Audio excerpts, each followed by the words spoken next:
მე რა უფლება მაქვს რომ ღვთის ქრისტეს სწავლების და წმინდა მამათა სწავლების შეუსაბამო რამე გითხრათ ღმერთმა დამიფაროს მე ესეთი მდგომარეობისა.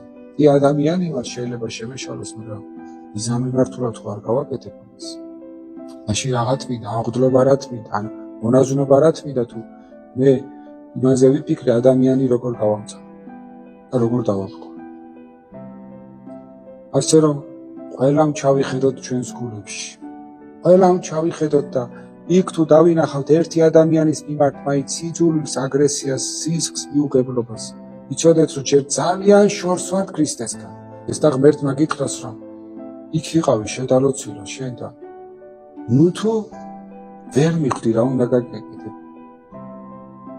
ამდენი მოისმინე ღვთის სიტყვა, წმინდა წერილი, ამდენი ლოცვები ნუ თუ ვერ მიხვდი რომ სიძულვილი და სისხლი შენთვის მიუღებელია. ჩემთვის მიუღებელია და მოძულეს ადამიანი სიყვარულთან ვერ იქნება. მას ცხოვრებას გამორიცხულია მისი ცხოვრება. და ყველაზე მთავარი რა არის? ის აქაც იტანჯება და იქაც დაიტანჯება.